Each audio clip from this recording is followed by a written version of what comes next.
आजिर गणित क्लास को समस्त को स्वागत।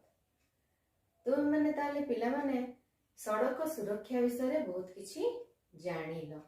ते सड़क सुरक्षा रे हम जहा जानिलु ताको निज प्रत्येक दिन कार्य रे व्यवहार निहाती करिबा और व्यवहार करिबा पई हम सब जिंस को मने रखिबा दरकार। तेणु आज आमे आम बही रे देइथिबा अनुशीलनी 7 प्रश्न गुड़ी को अभ्यास करिबा। देख 2 नंबर प्रश्नटी कौन देछि पढ़। 1 किलोमीटर व्यवधान रे गोटिए सड़क रे ट्रैफिक संकेत सबू रही। एक कार 15 मिनिट रे 15टी ट्रैफिक संकेत को अतिक्रम कला। कार रो घंटा प्रति वेग केते निर्णय कर। प्रश्नानुसार आम रास्ता रे केतोटी ट्रैफिक अछि 15टी।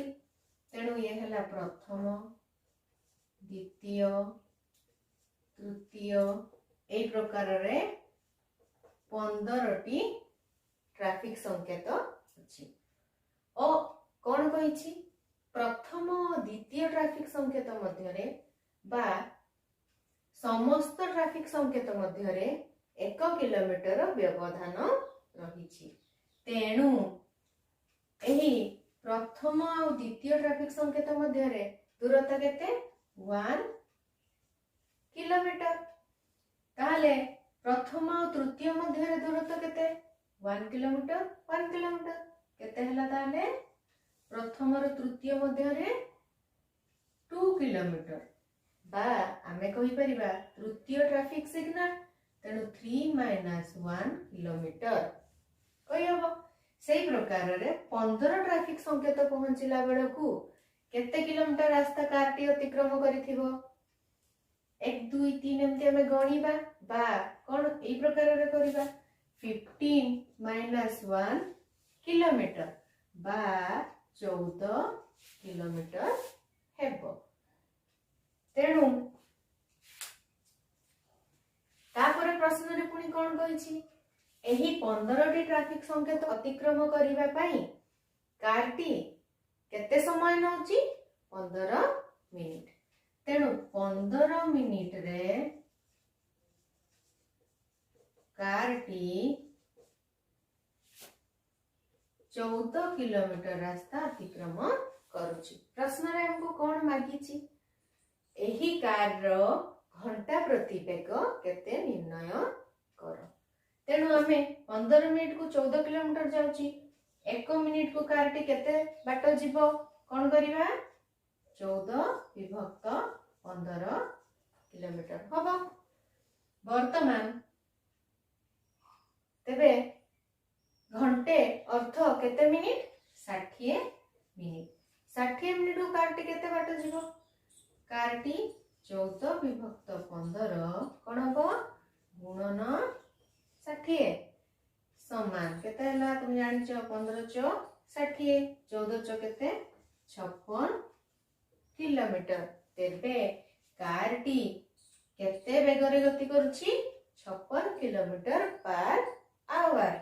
अतएव कार रो घंटा प्रति वेग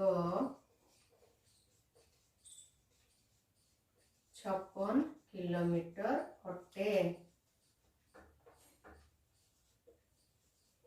उत्तर एक ट्रक रास्ता रे थिबा ट्रैफिक लाइट को 10 मिनिट 20 मिनिट 30 मिनिट क्रम रे अतिक्रम कला। 15टी लाइट को अतिक्रम करिवा को ट्रक को केते समय लागिथिबो। प्रश्नानुसार ट्रक टी 15टी ट्रैफिक संकेत को अतिक्रम करूची। आस देखिबा प्रथम ट्रैफिक संकेत द्वितीय ट्रैफिक संकेत तृतीय ट्रैफिक संकेत एई परि भाबरे 15तम ट्रैफिक संकेत। ट्रक टी प्रथम ट्रैफिक संकेत को अतिक्रम करिवा को 10 मिनिट समय निये। द्वितीय ट्रैफिक संकेत अतिक्रम करिवा को 20 मिनिट समय निये और तृतीय को अतिक्रम करिवा को 30 मिनिट समय निये। एही परि भाबरे से ट्रैफिक संकेत गुडी को अतिक्रम करी करी ଚାଲେ। ତେବେ ତୁମେ ଦେଖ ଏହି 10, 20, 30 ସଂଖ୍ୟା ଗୁଡିକ ଏକ ସମାନ୍ତର ପ୍ରଗତିରେ ଅଛି। ତେଣୁ ଆମେ ସମାନ୍ତର ପ୍ରଗତିକୁ ଟିକେ ମନେ ପକେଇବା। ସମାନ୍ତର ପ୍ରଗତିରେ ଇଏ ପ୍ରଥମ ପଦ, ଦ୍ୱିତୀୟ ପଦ, ତୃତୀୟ ପଦ ଏଇପରି ଭାବରେ ଇଏ 15ତମ ପଦ ବା T15। ଆମେ ଜାଣୁଛେ ଯେତେବେଳେ ଟ୍ରକଟି ପ୍ରଥମ ଟ୍ରାଫିକ ସଂକେତ, ଦ୍ୱିତୀୟ ଟ୍ରାଫିକ ସଂକେତ, ତୃତୀୟ ଟ୍ରାଫିକ ସଂକେତ ଅତିକ୍ରମ କଲା, ସମୁଦାୟ କେତେ ସମୟ ନେବ? ତେବେ 10 ଯୁକ୍ତ 20 ଯୁକ୍ତ 30 ତିନୋଟି ଟ୍ରାଫିକ ସଂକେତ ଅତିକ୍ରମ କରିବା ପାଇଁ 10 ଯୁକ୍ତ 20 ଯୁକ୍ତ 30 ଏତିକି ସମୟ ନେବ। ତାହେଲେ କୁହ 15ଟି ଟ୍ରାଫିକ ସଂକେତ ଅତିକ୍ରମ କରିବା ପାଇଁ କେତେ ସମୟ ନେବ? ଯୁକ୍ତ 15ତମ ଟ୍ରାଫିକ ସଂକେତରେ ଯେତେ ସମୟ ଲାଗିବ, ସମୁଦାୟ ସମୟଟି ଏତିକି। ତେବେ ଆମେ ସମାନ୍ତର ପ୍ରଗତି ଅନୁଯାୟୀ କଣ କରିବା? ପ୍ରତ୍ୟେକ ପଦର ସମଷ୍ଟିର ସୂତ୍ର ତୁମେ ଜାଣିଥିଲ, Sn is equal to କଣ?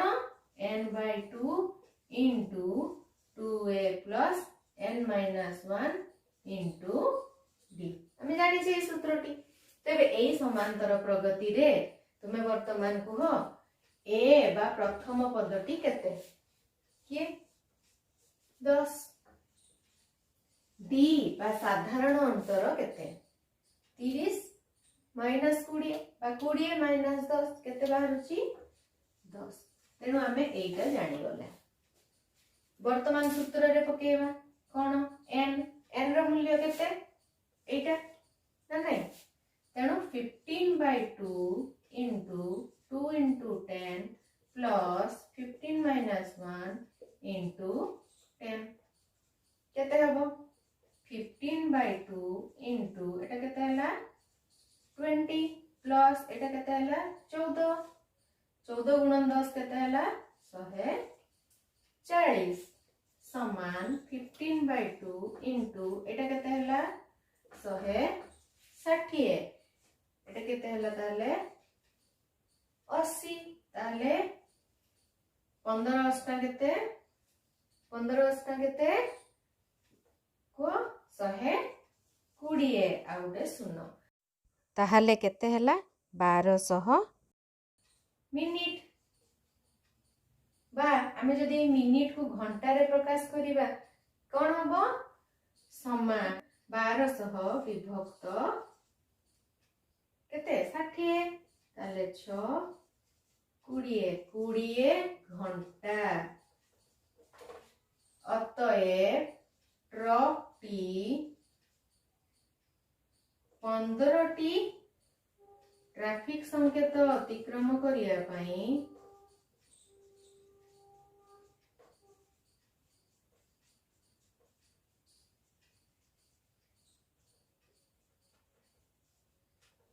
20 ଘଣ୍ଟା ସମୟ ନେବ। ଉତ୍ତର ବୁଝିଗଲା ଏବେ? ଆସ ତେବେ ପିଲାମାନେ 10 ନମ୍ବରର ଏକ ଛୋଟ ଆକଳନକୁ ଯିବା। ଏହି ଆକଳନରେ ପୂର୍ବରୁ ଆଲୋଚିତ ହୋଇଥିବା ସର୍ଟ କ୍ୱେଶ୍ଚନ୍ ଗୁଡ଼ିକ ଦିଆଯାଇଛି। ସ୍କ୍ରିନରେ ଦେଖାଯାଉଥିବା ଲିଙ୍କ ଭଳିଆ ଡେସ୍କ୍ରିପସନ୍ ବକ୍ସରେ ଏକ ଲିଙ୍କ ଦିଆଯାଇଛି, ଯାହାକୁ କ୍ଲିକ୍ କରି ତୁମେ ନିଜର ଆକଳନ କରିପାରିବ। ଧନ୍ୟବାଦ।